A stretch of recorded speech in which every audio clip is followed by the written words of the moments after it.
সবার তো আর মা নাই, সবার বাবাও নাই। কারো মা আছে, কারো বাবা নাই, কারো বাবা আছে, কারো মা নাই। আবার অনেকে আছেন যাদের মাও নাই, বাবাও নাই। অনেক দিন হয়েছেন মা বাবাকে দেখতে পান নাই, আছে না? থাকতে হয়তো সেবা করার তেমন সুযোগ পাই না, কিন্তু হারানোর পরে মনটা কাঁদে।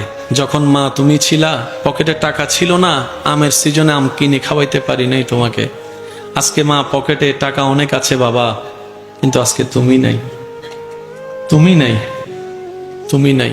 এরকম হাজার আফসোস করনেওয়ালা মা সন্তান, বাবার সন্তান এখানে আছে।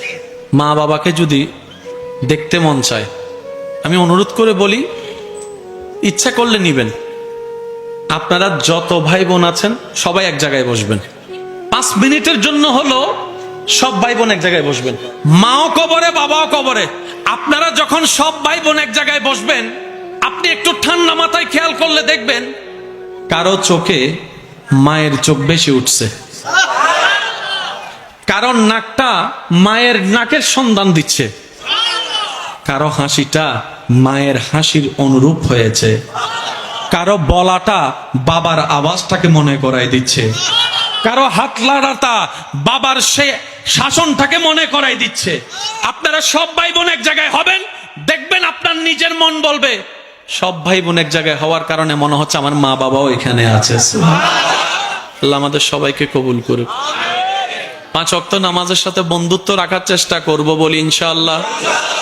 বড়দেরকে সম্মান, ছোটদেরকে স্নেহ করার চেষ্টা করব ইনশাআল্লাহ।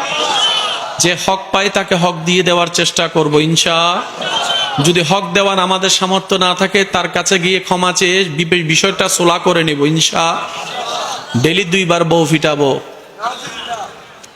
ইনশাআল্লাহ বলছি। যারা বিবাহিত আছেন বউদেরকে মাঝে মধ্যে চকলেট দিবেন ইনশাআল্লাহ। এই দেখেন ইনশাআল্লাহ শুরু হয়ে গেছে, দেখছেন ইনশাআল্লাহ শুরু। যারা আবিয়াতা তারা ইনশাআল্লাহ কইছে, যারা বিয়াতাই তার হাতে জীবনও কইতন না। যারা বিবাহিত আছেন তারা বলেন ইনশাআল্লাহ, মাশাআল্লাহ। আর যারা অবিবাহিত আছেন আল্লাহ তাদেরকে সবাইকে কল্যাণময় জীবন সঙ্গীর ব্যবস্থা করে দিক।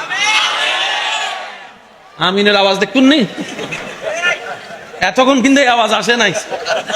আরেকবার বলেন তো আমিন।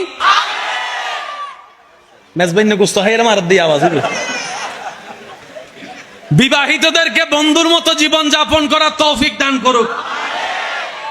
যারা স্বামীরা আছেন, স্ত্রীরা আছেন, আমার আবদার করে কথা বলে যাচ্ছিস, নেওয়ার চেষ্টা করবেন। এক ছাদের নিচে থাকলে অনেক কিছু হয়, হচ্ছে, হবে। সুখের আশায় যেখানে যাওয়ার চিন্তা করতেছেন সেখানেও যে একদম সুখের ফ্যাক্টরি আছে বিষয়টা তা নয়। সুখী যদি হতে চান গাছতলাও হতে পারবেন, যদি সুখ না থাকে রাজপ্রাসাদও সুখ। তাহলে আপনিও জানেন আমিও জানি সুখ আসে কার পক্ষ থেকে। তাহলে একটা কাজ করেন, স্বামীরও ভুল আছে না নাই, বউয়েরও ভুল আছে না নাই, হাঁটতে বসতে চলতে চাইতে আমাদের সবারই তো ভুল আছে। আল্লাহর কাছে তওবা করে ফেলেন দোনোজনে, আল্লাহ আমরা পারতেছি না চালাইতে, এবার তুমি চালাও।